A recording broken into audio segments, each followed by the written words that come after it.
नमस्कार दर्शक बंधु आपण मानक समस्त को आमर टेक्निकल सूर्य 01 रे बहुत बहुत स्वागत। आधार कार्ड समस्त पाखे निहाती थिबा आ आधार कार्ड तो प्रत्येक बैंक रे एबे दरकार करूची जेनता आपण माने गवर्नमेंट चाकरी हो किंबा सरकारी बेसरकारी जेकोसी काम रे जो आधार कार्ड नहीं हेले आजिकल टोटल काम नहीं करबा। आर से भितर गोटे आधार कार्ड रो बहुत बड़ अपडेट है जेनटा कि सरकारी थर आपण मानक लाई सुविधा निकर आइछन। आर से सुविधा काଣା आछे आसन देखमा देखला परे आपण माने सब किछि जानि पारबे। तार आगु जदि आपण माने हम चैनल के नुआ कर विजिट करूथिबे निहाती चैनल के सब्सक्राइब करबाटा नहीं भूलबे कां जे देखन जेते बेले जेन अपडेट आसबा आपण माने हम चैनल रे देखबा लागि पई पारबे। पहले आम स्क्रीन रो सामने पलि आसमु जेनटा कि देखि पारुथिबे आपण स्क्रीन रो सामने जहाँकि आपण जेन आधार कार्ड थिला जेनटा कि 14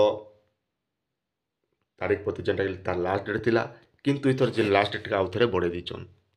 तार लास्ट डेट थिला जहाँकि मार्च मास 14 तारीख प्रति तार लास्ट डेट थिला किंतु इथर आपण माने इकोनॉमिक जहाँकि करि पारबे 14 जून 2024 जेनटा कि तार लास्ट डेट अछि एबे जहाँकि आपण माने स्क्रीन रो सामने देखि पारुथिबे UID excellent free online document upload facility till 14 June 2024 to beneficiary million of Aadhaar holder माने सब कह जे आपण माने 14 तारीख जून मासर 14 तारीख पर्यंत आपण माने जेना फ्री ऑफ कॉस्ट रे आपण डॉक्यूमेंटा अपलोड करि पारबे।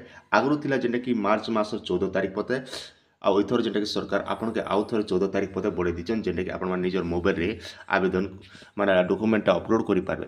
जदि करबा लागि चाहछन तबे ताले आपण माने हम चैनल रे वीडियो मिलि जिबा से वीडियो देख कर भी आपण माने आवेदन करि पारबे जेंटा कि आपण डॉक्यूमेंट अपलोड करि पारबे। तार डिस्क्रिप्शन रे तार लिंक दी दोछ आपण माने से लिंक देख कर भी करि पारबे। आशा करछ वीडियो आपण माने के निहाती भारे भल लागिथिबा। आपण सुचिंत मतामत निहाती कमेंट सेक्शन रे जणाबाटा नै भूलबे।